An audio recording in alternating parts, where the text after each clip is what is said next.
मेरे साथ सभी लोग बोलेंगे, बोले सो निहाल। वाहे गुरु जी का खालसा, वाहे गुरु जी की फतेह।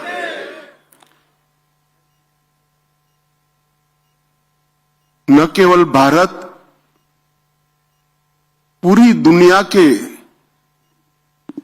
बच्चों को जिस कार्यक्रम से प्रेरणा मिले,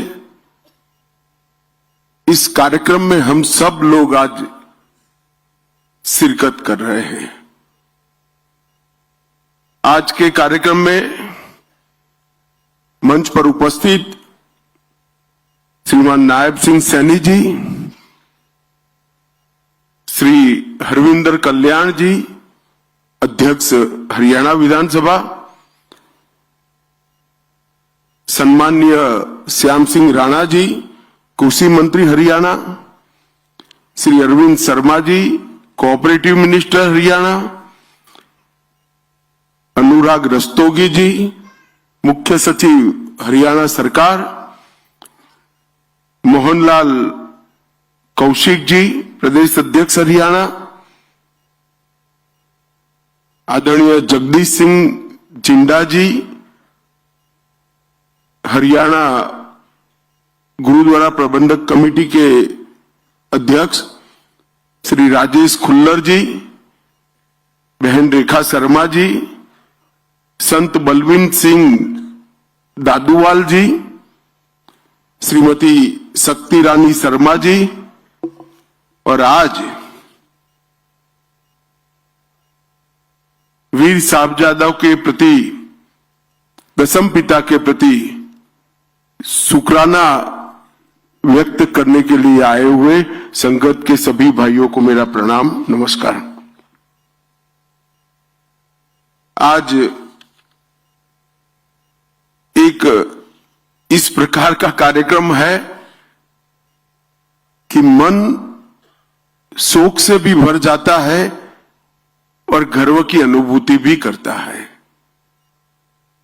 मैं अभी बाहर एक प्रदर्शनी देखकर आया। यहां एक कलाकार ने बड़े मन से वीर साहबजादों का जीवन कवन रेत से बनाकर दिखाया। जब इनकी शहादत की बात कोई व्यक्त करता है तो एक और तो मन में दुख, दर्द और शोक भी एक टीस उठती है कि जिन्होंने अभी जीवन को देखा ही नहीं था, वो बच्चों को इतनी क्रूरता से मार दिया गया, तो शहीद हो गए। और दूसरी ओर छाती गर्व से फूल भी जाती है, मैं ऐसे देश में पैदा हुआ हूं जहां एक बंदा अपने चारों साहबजादों को देश और धर्म के लिए समर्पित करने से नहीं चूकता है। मैं आज जब इस मंच पर आया हूं तब गुरु नानक देव साहब से लेकर दशम पिता तक पूरी सिख गुरु परंपरा को मन पूर्वक प्रणाम कर मेरी श्रद्धा व्यक्त करता हूं। आज हम यहां पर एकत्रित हुए तब मैं मां गुजरी जी के त्याग, धैर्य, बच्चों को दिए हुए संस्कार और उनके मातृत्व को भी मन पूर्वक प्रणाम करना चाहता हूं। और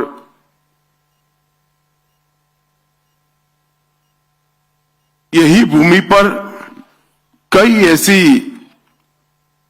स्थान है जहां गुरु साहिब कई बार गए।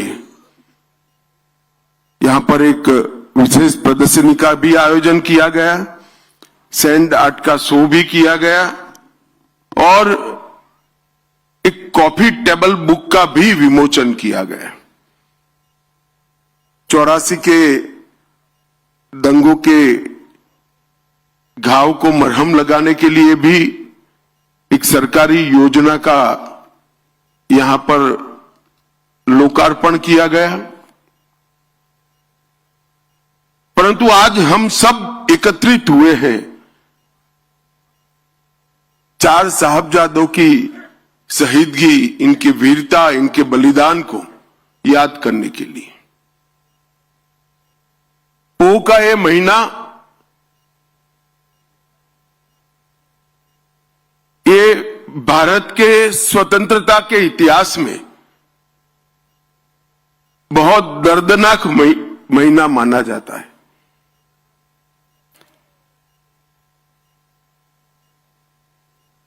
और जिन साहबजादों की बात करना चाहते हैं, बाबा जोरावर सिंह जिनकी उम्र सिर्फ 9 साल थी,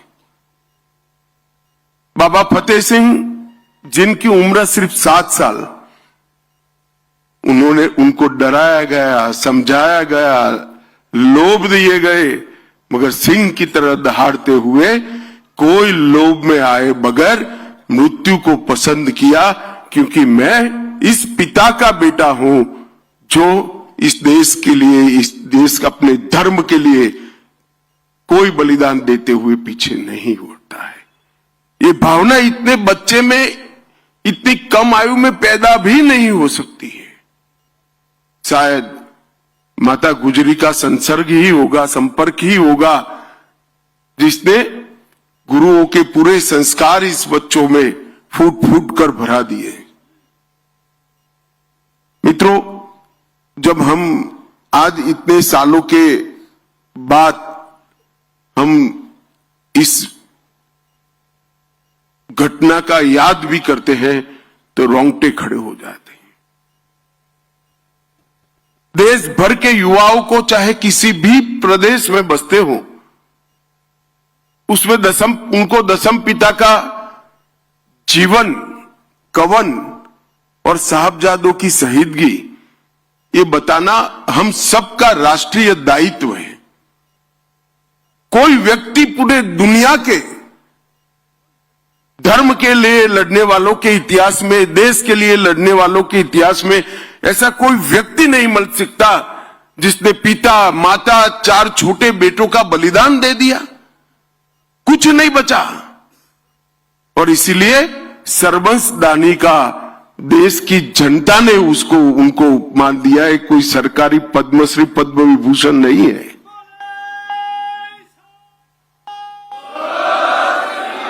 अपने पिता, अपनी माता, अपने 4 बच्चों का बलिदान करने के बाद भी लड़ाई को चालू रखा। और जब बाबा बंदा बहादुर ने यहां आकर बदला लिया, तब पूरी दुनिया को मालूम पड़ा कि अंत में तो सत्य की ही विजय होती है, सत्य का ही जय होता।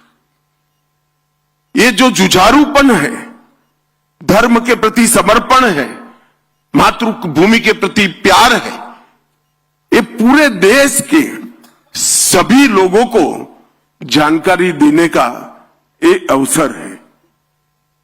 4 बेटे शहीद होने के बाद भी लड़ते रहना एक प्रकार से बहुत बड़ी बात है। मैं इसके पर बाद में आता हूं, मगर ये पूरी परंपरा जो बनी, सबसे पहले मुगल का आक्रमण हुआ बाबर के समय में। उस वक्त नानक देव जी महाराज थे। गुरु नानक देव जी ने भी इसका विरोध किया। तब से लेकर दशम पिता तक, गुरु गोविंद सिंह जी तक इसका लड़ना चालू रहा। और विधि का संयोग देखिए, बाबर आया तब नानक देव जी महाराज थे, और औरंगजेब समाप्त हुआ वही कालखंड में 5-10 साल आगे पीछे दशम पिता थे। तो मुगलों की समाप्ति भी 10 गुरुओं के कालखंड में ही हुई। और ये लंबी लड़ाई हर मोर्चे पर लड़ी गई। नानक देव जी के जीवन की 4 उदासियों को जो जानता है,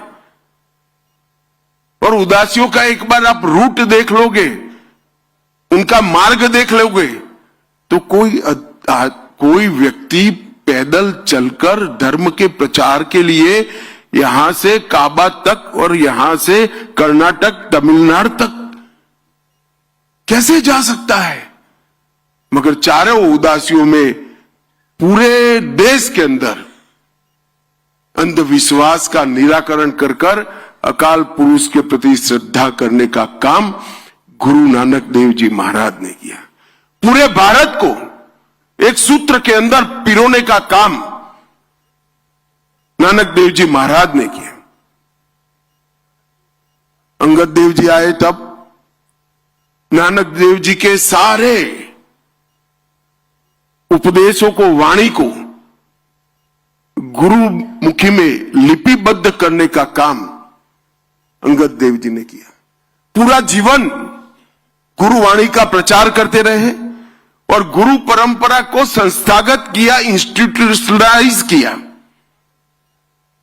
और अंगद देव जी के ये योगदान को सिख धर्म और भारत दोनों कभी नहीं भूला पाएंगे। इन्होंने जो बोला गया था उसको शब्दों में ढालने का काम किया और लोगों तक पहुंचाने का काम किया। और तृतीय गुरु अमरदास जी जब आए, लंगर की शुरुआत की, लंगर को करीब करीब अनिवार्य बनाने का काम किया और माताओं के सम्मान का विषय लेकर पूरे भारत के अंदर उन्होंने एक मजबूत संदेश भेजा कि अगर मां सुरक्षित नहीं है, मां सम्मानित नहीं है तो कोई भी देश बच नहीं सकता। गुरु अर्जुन देव जी ने भी आदि ग्रंथ का संपादन किया। इसमें सिर्फ गुरुओं की वाणी नहीं, महाराष्ट्र के संत नामदेव, बंगाल के जयदेव, काशी के रामानंद जी, सभी धर्म के अलग अलग संतों फकीरों की वाणी को समाहित करने का उन्होंने काम किया। और इसीलिए सिख धर्म को कहा जाता है कि एक ही धर्म का धर्म पुस्तक ऐसा है जो गुरु ग्रंथ साहब की रचना अंत में हुई। इसमें सिर्फ गुरुओं की वाणी नहीं है, कई सारे महापुरुषों की वाणी को अंदर समाहित करने का काम किया। और गुरु अर्जन देव जी ने पूरे भारत के आध्यात्म के सार को एक ग्रंथ में सुरक्षित करने का काम किया। मगर जब छठे पातशाह का आगमन हुआ, हरगोविंद साहिब जी, उस वक्त सिर्फ उपदेश से काम नहीं चलने वाला था। मीरी और पीरी की कल्पना छठे पातशाह ने रखी कि धर्म की, भक्ति की ध्वजा ऊंची रहेगी मगर सुरक्षा की ध्वजा भी साथ में रहनी पड़ेगी। और पहली बार मुगलों के जुल्म के खिलाफ गुरुओं की परंपरा ने आगे बढ़ने की शुरुआत की। जब ग्वालियर के किले में 52 हिंदू राजाओं को कैद कर लिया गया था, दीपावली के दिन इस सबको छुड़ाने का काम गुरु हरगोविंद सिंह जी ने किया। इसीलिए आज भी दीपावली को बंदी छोड़ दिवस के रूप में मनाने का काम हम करते हैं। वहां से आगे आए गुरु हरराय जी ने करुणा, प्रकृति और औषधि, ये तीनों को धर्म के साथ जोड़ने का काम किया। और भारत की परंपरा, घायल कोई भी हो, दर्दी कोई भी हो, दुश्मन भी क्यों ना हो, उसको पानी भी देना चाहिए, दवाइयां भी देनी चाहिए, इसका उपचार भी करना चाहिए। ये बड़प्पन उस जमाने में जब धर्मांध लोग सिर्फ आप मेरे धर्म को स्वीकार नहीं करते इसलिए जिंदा जला देते थे, काट देते थे। उस जमाने में कि घायल कौन है मत छोड़ो, देखो घायल शत्रु की भी सेवा करो, ऐसे उच्च विचार प्रस्तापित करने के काम किया। अल्पायु में गुरु हरकिशन साहिब जी ने भी सेवा का बहुत बड़ा उदाहरण दिया। चेचक महामारी के समय प्राणों की परवाह करे बगैर दिल्ली और इर्द गिर्द के इलाकों में सेवा की एक बहुत बड़ी परंपरा उन्होंने स्थापित की। और फिर आता है हिंदी चादर नवम गुरु। मैं कई बार मेरे मत क्षेत्र में गुजरात में भी कहा हूं, अगर गुरु तेग बहादुर न होते तो हम कोई हिंदू न होते, कोई सिख नहीं होता, पूरा भारत समाप्त हो गया होता। इस देश पर नवम गुरु के जो उपकार हैं वो 5000 साल के बाद भी इसका शुक्राना अदा नहीं हो सकता, कोई भूल नहीं सकता। जब कश्मीर के पंडित उनके पास गए और कहा हमारा जबरन धर्म परिवर्तन हो रहा है, हमें बचाइए, आप ही बचा सकते हैं, तब उन्होंने उनके मुख से एक वाक्य निकला कि ये जुल्म तभी रुकेगा धरती कोई महान आत्मा का बलिदान मांगती है। और मित्रों, उसी वक्त कहते हैं ना, पूत के लक्षण पालने से, उसी वक्त 8 साल का बालक गोविंद राय दशम पिता पास में खड़े थे। उन्होंने क्षण का भी विचार करके करे बगैर कहा कि आपसे महान कौन हो सकता है, अगर बलिदान देना है तो आपको ही देना चाहिए। एक 8 साल का बच्चा अपने पिता को कहता है कि आप तो बड़े महान हो, अगर बलिदान देना है तो आपको देना चाहिए, रोक के धर्म परिवर्तन को। और फिर नवम गुरु की वो महान यात्रा दिल्ली तक की, और औरंगजेब को कहा कि धर्म परिवर्तन बंद करो, मुझे अगर धर्म परिवर्तित कर देते हो तो पूरा भारत धर्म परिवर्तन करने के लिए तैयार है। और जो यातनाओं का वर्णन है, मैं तो यहां बोलना भी नहीं चाहता, बोल भी नहीं सकता। इतनी यातनाएं सहन करने के बाद भी जुल्मी और अत्याचारी लोगों के सामने अपने मक्कम इरादों को कभी उन्होंने पिघलने नहीं दिया। ढेर सारी यातनाएं सहन कर कर अपना बलिदान दिया। दिल्ली का शीशगंज गुरुद्वारा आज भी और सैकड़ों साल बाद भी सभी देशभक्तों के लिए सबसे बड़ा तीर्थ स्थान बना हुआ पड़ा है। और ये सभी देश के लोगों को दिखाता है कि एक व्यक्ति अगर चाहे तो शासक कितना भी जुर्मी हो कुछ नहीं कर सकता, व्यक्ति का बलिदान उसको शासक से ऊपर उठा लेता है। और तिलक और जनेऊ इसकी रक्षा के लिए, हिंदुओं की रक्षा के लिए, स्वधर्म की रक्षा के लिए उन्होंने अपना बलिदान दिया। और कोई दुनिया के इतिहास में बलिदान नहीं मिलता ऐसा। कई लोग लड़ते हैं, लड़ना चाहिए, लड़ते हैं, उसमें जय पराजय दोनों होता है, मगर आप जब जाकर कहकर जाते हो ऐसे जुर्मी शासक के सामने कि आप अगर मुझे धर्म परिवर्तित कर दोगे तो पूरा भारत धर्म परिवर्तित हो जाएगा। उनको मालूम था कितने अत्याचार होंगे और उनको डराने के लिए उनके साथियों पर भी अत्याचार किए गए, हिम्मत तोड़ने के लिए, मगर जरा भी डिगे बगैर अपना बलिदान दिया। और वही प्रेरणा दशम पिता के लिए एक बहुत बड़ा संस्कार का स्रोत बन गई। और दशम पिता ने जो किया वो तो बड़ा कमाल कर दिया। खालसा पंथ की स्थापना की और उनको कई लोग आज भी झिझकते हैं, मगर मैं हमेशा कहता हूं कि ये नवम गुरु और दशम पिता न होते तो भारत में कोई भी ना हिंदू होता ना सिख होता, सब हमारे संस्कार धर्म समाप्त हो जाते। और इसीलिए उनको हिंद की चादर कहते हैं। उनको पंजाब की चादर नहीं कहा, उनको हिंद की चादर कहा गया। पूरे इतने विशाल देश के सभी धर्मों की रक्षा के लिए उन्होंने अपना बलिदान दिया। और दशम पिता के जीवन को तो कौन भूल सकता है। इतनी कम आयु का जीवन, इतना विद्वान व्यक्ति, फारसी भी बोल सकते थे, ब्रज भाषा भी बोल सकते थे, संस्कृत बचपन से सीखे थे, गुरुमुखी में कई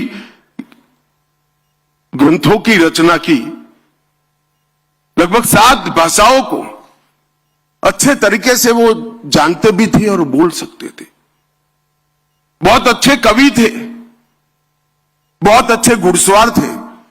अभी एक युवा सिख बच्चा मेरा पगड़ी बांध रहा था, उसको मालूम नहीं होगा कि गुरु साहब पगड़ी बांधने की स्पर्धा करते थे और बड़ा इनाम देते थे उनको, जो अच्छी पगड़ी बांधते थे उनको। घुड़सवारी, तीरंदाजी और बहुत बड़ी आध्यात्मिक विरासत का वारस, इतना सब कभी भी ईश्वर एक व्यक्ति में नहीं भरता है, तभी भरता है जब ये युग पुरुष होना होता है। इसीलिए दशम पिता में सारी चीजें एक साथ फूट फूट कर भरी थी।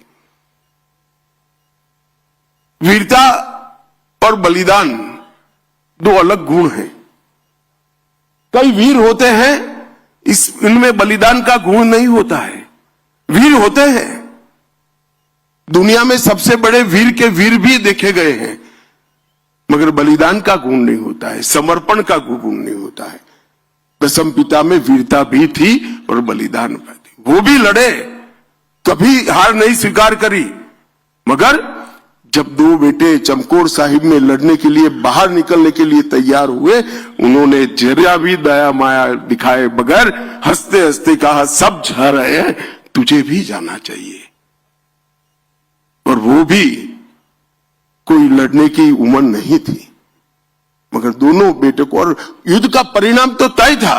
कच्ची घड़ी के अंदर बैठे थे, चारों ओर समंदर जैसी सेना थी, युद्ध में क्या परिणाम आना था? शहीदगी ही आनी थी। इतने विचक्षण योद्धा को ये मालूम नहीं था क्या? उसको मालूम था, मगर उसने कहा कि धर्म के लिए अगर बलिदान की जरूरत है तो मेरे घर से शुरुआत होनी चाहिए, मेरे साहबजादों ने शुरुआत करनी चाहिए। और दोनों साहबजादे वहां पर शहीद हो गए, हिमालय की तरह अड़िग रहकर लड़े। भूख, प्यास, भय, संख्या की विषमता, ये सब होने के बावजूद भी लड़े। और बाबा अजीत सिंह जी और बाबा जुझार सिंह जी 18 साल और 14 साल, 14 साल के बाबा जुझार सिंह जी जब गए तो मुगल भी दांतों में उंगली दबाकर देख गए कि किस मिट्टी से गुरु गोविंद सिंह जी बने हैं। अपने बेटे को, 14 साल के बेटे को यहां लड़ने भेज दिया। और मित्रों, ये बहुत बड़ी बलिदान के संस्कार को सालों तक आगे ले जाने वाला ये पल था। और जब दोनों बेटे जिंदा दीवार में चुन लिए गए और वो पिता के मन में कोई भाव नहीं होंगे ऐसा नहीं है, मगर उन्होंने इस भाव को कभी ऊपर नहीं आने दिया। और दोनों बेटे दीवार में चुनवा लिए गए और जुल्म और धर्मांधता की एक प्रकार से इंतहा का उदाहरण मुगलों ने दुनिया ने के सामने रखा। और मुझे तो आज भी वो पल की मैं थोड़ा रिवाइंड कैसेट चलाकर दिमाग में सोचता हूं कि माता गुजरी ने पगड़ी ढंग की बांधकर बच्चों को वहां भेजा होगा। वो मां के हृदय पर क्या गुजरी होगी, अपने पोतों को वहां भेजना और इतनी बहादुरी से भेजना कि तुम गुरु गोविंद सिंह जी के बेटे हो, कहीं झुकना मत, डरना मत, धर्म के लिए अड़िग रहना। वो संस्कार बहुत कम लोग अपने बच्चों को दे पाते हैं। मित्रों, जब उनको समाचार मिला कि चारों साहबजादे शहीद हो गए हैं और एक मां ने इनके सामने सवालिया नजर से पूछा कि अब क्या, मेरा तो कोई बेटा ही नहीं बचा। तब ये महान आदमी के मुंह से ऐसे ही निकल गया, चार मुए तो क्या हुआ, जीवित कई हजार। ये बहुत बड़ा मन चाहिए साहब, बहुत बड़ा मन चाहिए। और आज हम सब दशम पिता को श्रद्धा से देखते हैं और आज दशम पिता का वाक्य भी सही हो गया, जुर्म करने वाले तो चले गए, आज उनके हजारों लाखों करोड़ों बेटे धर्म के लिए लड़ने के लिए तैयार खड़े हैं, मातृभूमि के लिए लड़ने के लिए तैयार खड़े हैं। और ये गुरु गोविंद सिंह जी के मन से निकला हुआ वाक्य था, ये कोई भाषण नहीं था। जब अपनी पत्नी हिसाब मांगती है कि मेरे बेटों का क्या हुआ भाई, अब मैं किसको बेटा कहूंगी, तब मन से निकला वो वाक्य थे, चार मुए तो क्या हुआ, जीवित कई हजार। ये वाक्य दशम पिता के मुंह से ही निकल सकता है। जीवन में कभी पराजय को स्वीकारा नहीं, अंत समय तक लड़ते रहे और फौलादी इरादों से एक बहुत बड़ी ताकत को चैलेंज दिया। और मैं निश्चित रूप से मानता हूं कि दशम पिता ने लिखा हुआ पत्र औरंगजेब को अपनी मृत्यु की अंतिम घड़ी में भी याद होगा और इसने उसके ईश्वर से जरूर माफी मांगी होगी। इतना नैतिक ताकत, इतनी बड़ी शहादत के बाद आना, ये बहुत बड़ी बात है। और आजादी के बाद इतिहास को एक प्रकार से किसी का कोई इरादा नहीं होगा, मगर एक प्रकार से भुला दिया गया। धर्म के प्रति श्रद्धा, देश के प्रति लगाव और धर्म और देश के लिए शहीदगी का भाव, वो छिपाने की बात नहीं है, इसका महिमा मंडन होना चाहिए। छोटे बच्चों को आज भी साहबजादों की तस्वीर से, इनकी बलिदान से प्रेरणा मिलनी चाहिए। और मोदी जी ने बहुत मन से तय किया कि 9 जनवरी 2022 को प्रकाश पर्व के दिन ने तय किया कि 26 दिसंबर को पूरे देश में वीर बाल दिवस मनाया जाएगा और पूरा देश गुरुओं के वो वीर बालकों के प्रति शुक्राना अर्ज करेगा। आज मैं यहां आया हूं, 3 साल हो गए। 3 साल से इस देश की केरल हो या तमिलनाडु, गुजरात हो या बंगाल, हर प्राथमिक स्कूल के अंदर साहबजादों का 26 दिसंबर को जीवन कवन पढ़ा जाता है। उनके जीवन पर निबंध लिखने की स्पर्धा होती है और उसमें दोनों साहबजादों के नाम से इनाम भी दिया जा सकता है, इनाम भी दिया जाता है। आप कल्पना करिए कितने करोड़ों बच्चों के लिए आज ये दोनों वीर बालक, गुरु के दोनों साहबजादे, दोनों शहीद बालक हमारे, वो प्रेरणा का स्रोत बन गए और कई पिताओं के लिए भी स्रोत बने। कई पिता प्रार्थना करते होंगे कि ईश्वर बेटा देना तो ये शहीद साहबजादों जैसा देना जो मुझे भी अमर कर दे इतिहास में। और ये बात जब ये सप्ताह मनाने का तय किया और वीर बाल दिवस को हमने बहुत मन के साथ मनाने की शुरुआत करी है। भारत सरकार ने, सभी राज्य सरकारों ने इसकी सहायता की है, किसी भी पार्टी की हो, किसी ने मना नहीं किया। हर पार्टी की राज्य सरकारों ने इतनी सहायता की है और आज देश भर में साहबजादों को याद किया जाता है। मित्रों, एक प्रकार से नरेंद्र मोदी जी बहुत भाग्यवान प्रधानमंत्री हैं। इसलिए नहीं कि 3 बार चुनाव जीत गए, 3 बार प्रधानमंत्री बने। देखिए, उनके ही प्रधानमंत्री काल में गुरु तेग बहादुर जी का 350वां शहीदी दिवस आया।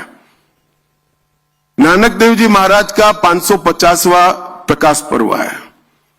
तेग बहादुर जी का 400वां प्रकाश पर्व आया और सर्वंसदानी दसम पिता का 350वां भी प्रकाश पर्व उन्हीं के कालखंड के आया। ये भी गुरुओं की कृपा है कि एक ही प्रधानमंत्री के कालखंड में प्रथम गुरु नानक देव जी महाराज से लेकर दसम पिता तक सभी के जीवन से जुड़ी हुई घटनाएं आई और ये पूरी सिख गुरुओं की परंपरा को देश और दुनिया के सामने रखने में नरेंद्र मोदी सरकार ने कोई कसर नहीं रखी। कई सारे ऐसे इश्यू थे, FCRA का हरमिंदर साहिब का रजिस्ट्रेशन, करतारपुर साहिब का गलियारा,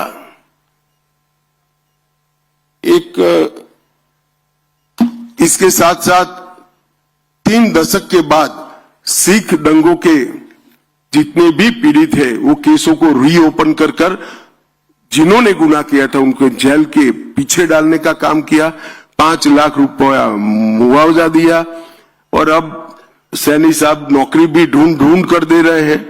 मैं तो बहुत धन्यवादी हूं सैनी का कि इन्होंने इतने समय के बाद परिवारों को ढूंढकर नौकरी देने का काम किया। जलियांवाला बाग का स्मारक बनाया। अफगानिस्तान, पाकिस्तान, बांग्लादेश में जो सिख परिवार थे यहां शरणार्थी बनकर आए थे उनको नागरिकता देने का काम किया और जम्मू कश्मीर में भी 1.16 लाख मतलब 1,16,000 परिवार थे जिनको जम्मू कश्मीर की नागरिकता नहीं मिलती थी। धारा 370 हटने के बाद उनको नागरिकता देने का भी काम कर दिया। मुझे कई बार मेरे मन में सवाल आता है कि आजादी के बाद जब विभाजन की चर्चा होती होगी तो विभाजन कागज पर तो नहीं हुआ, कभी न कभी इसकी चर्चा हुई, ये पाकिस्तान में जाएगा, ये भारत में रहेगा। अब इतने नजदीक करतारपुर साहिब था, ये क्यों छोड़ दिया, मेरी समझ में नहीं आता है। या तो विभाजन करने के लिए, तय करने के लिए ऐसे लोग बैठे थे जिनको ये परंपरा का ज्ञान ही नहीं होता। मैं आज बहुत फकर के साथ कहता हूं कि जो पंथ निरपेक्षता की बात करते हैं, सर्वधर्म समभाव की बात करते हैं, सिख पंथ से ज्यादा सर्वधर्म समभाव रखने वाला कोई और पंथ नहीं हो सकता, कोई और धर्म नहीं हो सकता। और नानक देव साहब का इतना बड़ा स्थान जिसको यहां श्रद्धालु दूरबीन से देखते थे, आज उनकी ही कृपा है कि प्रतिदिन 15,000 लोग जा पाए, इस प्रकार की व्यवस्था करने में हम सफल हुए हैं। और आज हम सब लोग वीर बाल दिन के सप्ताह के रूप में यहां चारों साहबजादों के अमर बलिदान को याद करने के लिए आए हैं। मेरा सबसे अनुरोध है कि स्कूलों में तो जो करिए वो करिए, मोहल्ले में जो करिए वो करिए, मगर अपने परिवार वालों को, अपने बच्चों को, अपनी नई पीढ़ी को इस साहबजादों का बलिदान और दसम पिता का जीवन जरूर बताइएगा। वो भारत को किसी संकट के समय में बचा लेगा, इसका मुझे विश्वास है। आप सभी का बहुत बहुत धन्यवाद। आप यहाँ पधारे, आपके साथ बात करने का मौका दिया और फिर से एक बार मेरे साथ बोलेगा, बोले सो निहाल, सत श्री अकाल। वाहे गुरु जी का खालसा, वाहे गुरु जी की फतेह।